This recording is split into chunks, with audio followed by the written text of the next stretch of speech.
Welcome to SkillCast, the only podcast where you learn transferable skills through real conversations. I'm Nurbanu, your host, and for season 6, we're going deeper, getting more open, and taking conversations to another level. Because some of the most powerful lessons in life don't come from textbooks, they come from people, experiences, and honest discussions. So let's begin.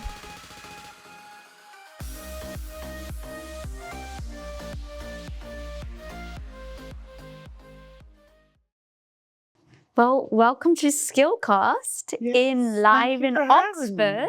Yes. How are you finding Oxford so far? Beautiful, refreshing. I love the culture. I love the atmosphere. It feels great to be here. Yes. Lovely. So tell me a bit about yourself.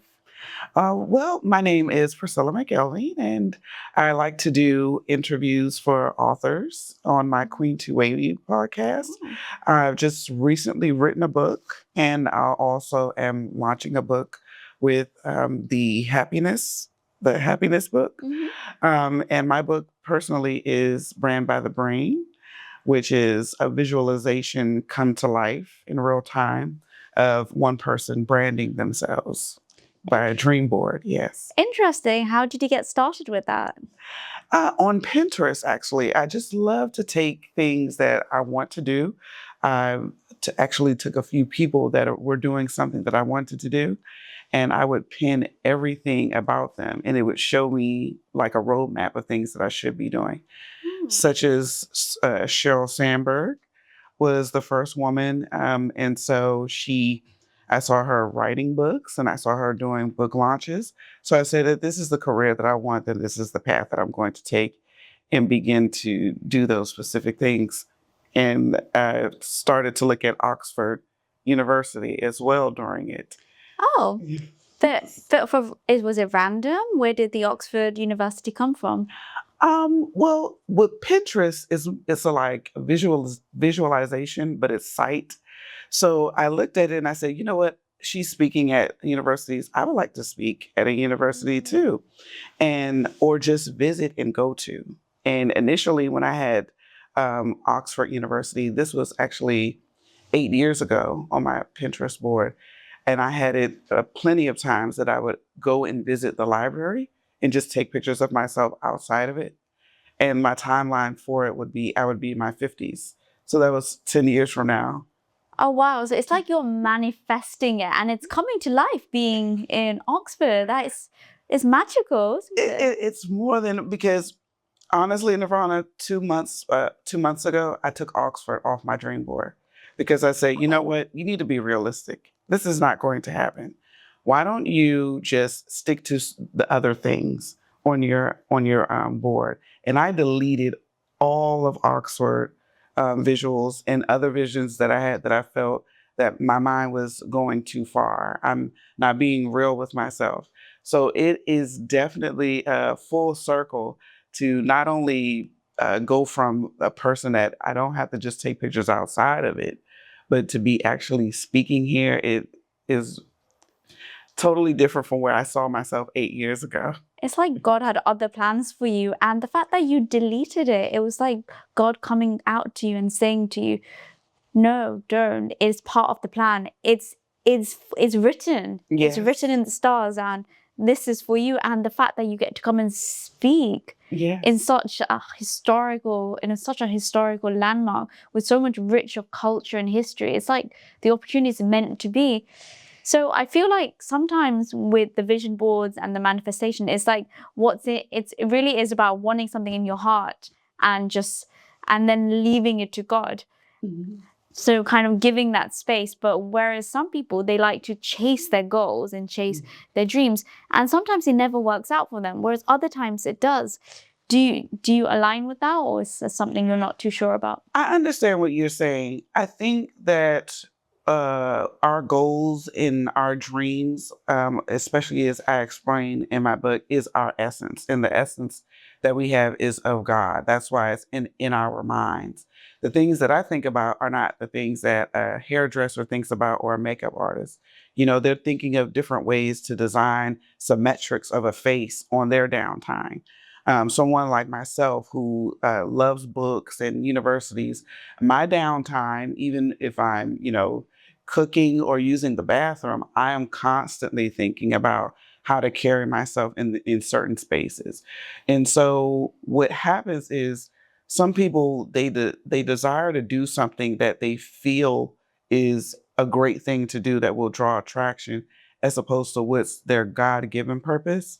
And I think it obviously we don't have to think right now because it's happening that when you're in your God-given purpose, it finds you regardless. It's like even you can't trick yourself out of it because we would if we could.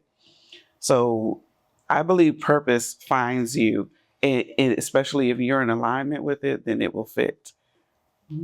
Wow, that's so intricate. How did you end up getting inspired in writing about these things? What was that inspiring point? Well, my inspiration was that things will happen to me live. That was kind of my message from God. But at the time, there was no such thing as live, like live streaming. Mm-hmm. So, God speaks to us in a forecasting way that we don't understand at the time. And my interpretation of that was a challenge with God. I'm thinking, how come me and my mistakes have to go live? How come I can't be like other people who are on the other side of victory and then tell people how things manifested and worked out? Why do I have to go through changes live in front of people? And I hadn't yet live streaming and Facebook hadn't yet came about, but now that it has, and now that I'm in the midst of it, I understand it, and I was probed to do this because it was something that was manifesting live as I went in real time. So it wasn't as if people would come and learn from me, and then they would end up in an email lead generation, of what's to come. People can actually see what I'm speaking about live in my timelines of all my social medias. I know you're quite heavy on social media and really being quite active on these digital platforms. And I love how you talked about live streaming and stuff. I feel like things are just kind of falling into place. It's like I feel like a part of you, a purpose of you was to spread love, awareness, and happiness through social media. I feel like it sounds strange, but maybe you were destined to be a future live stream person, and that seems like that's what your path is, and spreading your knowledge through social media. I think it's interesting. Yes, it has been. I actually went into, and another thing that's interesting is hiding from purpose because it doesn't happen fast enough for us. So I was ashamed that I had been, proclaiming and projecting these things in future to come, and during COVID, it was like everything shut down. And especially things that I was telling people would happen. So I went to internet, a space in the internet that is of live streaming. But I went to look at other people live stream. I never told them that I had a professional media background at all.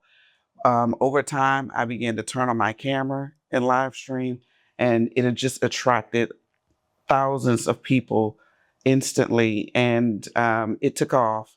And I started to do books, and I was in a space where people don't read very much. They're not really interested in books, but the way that the presentation went about, they just became so interested. And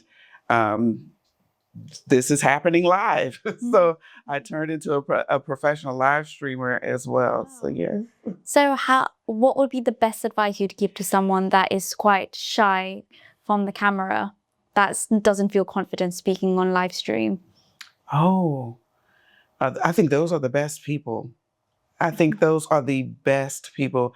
People that are introverts, they shine so bright. During live streaming, you are able to create your own world, and You don't have to get everything right, because you're going to attract people just like yourself that think just like you.